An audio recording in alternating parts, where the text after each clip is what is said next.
नमस्कार, मैं कविता innovation AI training institute. ये हमारी प्रैक्टिकल की क्लास चल रही है और सर हमें एआई करने के तरीके बताएंगे। उसका पहला भाग अभी सर बता रहे हैं। सबसे पहले हम डिमॉन्स्ट्रेट करेंगे कि एआई का पहला भाग थाइंग जिसे कहते हैं या हिंदी में वीर्य का तरलीकरण, वो किस तरह की से करने का सही तरीका क्या है।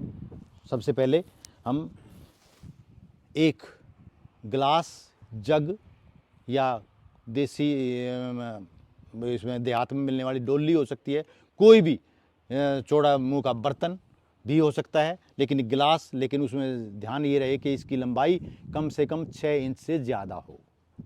कम से कम 6 इंच है, उससे ज़्यादा कितने हो जाएंगे, ऊपर की कोई लिमिट नहीं है, लेकिन कम की लिमिट है 6 इंच से ज़्यादा हो। उसमें गर्म पानी लेना है जिसका कि तापमान 33 से 35 डिग्री हो। हैं कई हमारे एआई वर्कर में या पुराने जो एआई वर्कर काम करते हैं उनका भ्रांति है कि ये 37 होता था, पहले पढ़ाते थे, लेकिन आज के दिन दुनिया भर में लेटेस्ट वैज्ञानिकों के रिकमेंड कर दिया है कि ये 35 डिग्री से ज़्यादा नहीं होना चाहिए। तो उसके लिए केवल एआई के लिए ही ये इंस्ट्रूमेंट एक तरह का वही है, केवल ये थर्मामीटर है जो कि पेपर थर्मामीटर भी कहते हैं। इसके लिए हमारे बहुत नैरो मार्जिन है 33 से 35, इसी दौरान ये इसीलिए बनाया गया है जिसे थार्मोमीटर कहते हैं। ये थार्मोमीटर है, इसको हम इसके टेम्परेचर नापने में काम में लेते हैं। इसको सिंपल डाल देना है इसके अंदर, और ये आप देख पाएंगे कि इसमें जब देखिए 35 डिग्री का ये टेम्परेचर है। इसको हम देख सकते हैं कि ये पानी का तापमान 35 डिग्री है। मीन्स अगर ये 36 हो जाता तो इसमें हम ठंडा पानी मिला सकते थे या मिला देते हैं, लेकिन हमारे पास मार्जिन है 33 भी रखना है, तो इसको हम थोड़ा ठंडा पानी डाल के हम ये लगभग अब 34 डिग्री सेंटीग्रेड है। तो इसलिए इसका टेम्परेचर बहुत महत्व रखता है। थोड़े से टेम्परेचर के कारण रिजल्ट आपके ही ख़राब हो सकते हैं, आपके ही सुधर सकते हैं। कंसेप्शन रेट, रिजल्ट का मतलब कंसेप्शन रेट। तो इसमें ये पानी तैयार है हमारे लिए। फिर अब इसको हमने सीमन स्ट्रा को हमने कैसे इसको प्रयोग करना है।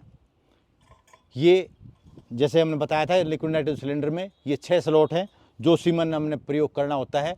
उसका हमने टैग लगाने होते हैं। ये टैग लगा के इस मान लो ये कैनिस्टर को हमने यूज़ करना है, तो इसको तरीका इसको 180 डिग्री के कोण पर घुमा देना है। मीन्स ये नॉब इसके सेंटर में आ जाए और इसको ऊपर उठाना है। ऊपर उठा के फिर इसको एक फोर्सेप मीन्स चिमटी, इसकी भी लंबाई वैज्ञानिकों ने बताई है कि ये 6 से 9 सेंटीमीटर, इसकी कम भी है और मैक्सिमम भी बता रखी है। 9 सेंटीमीटर से ज़्यादा की, सेंटीमीटर नहीं इंच ध्यान रहे कि 9 इंच से ज़्यादा नहीं होनी चाहिए। और ये लगभग हमने 6 इंच की ले रखी है। तो इससे हम ये एक स्ट्रा लेकर हम इसको एक स्ट्रा पकड़ के इसको हल्के झटके से पानी में डाल देंगे। इसमें डाल देते हैं तो इससे ये हल्का झटका इतना ही देना है। झटके का मतलब कि ये बच्चे पढ़ते हैं जिन्होंने सुना ही होगा, वो झटका नहीं देना, ये केवल निकाल के ये झटका है, इतने झटके से ही इसमें डालना है। और फिर इस स्ट्रा को जो इसमें डाल दिया है, इसमें इसके पड़े रहने का समय भी नियत कर दिया है वैज्ञानिकों ने कि ये सेकंड्स में मीन्स 30 से 45 सेकंड ही इसमें रखना है। और इतने समय में ये वीर्य अति हिमकृत अवस्था से तरल अवस्था में आ जाएगा। तो ये इसका पहला भाग, छोटे छोटे पॉइंट्स से, लेकिन ये आपके कंसेप्शन रेट को सीधे रूप से प्रभावित करेगा।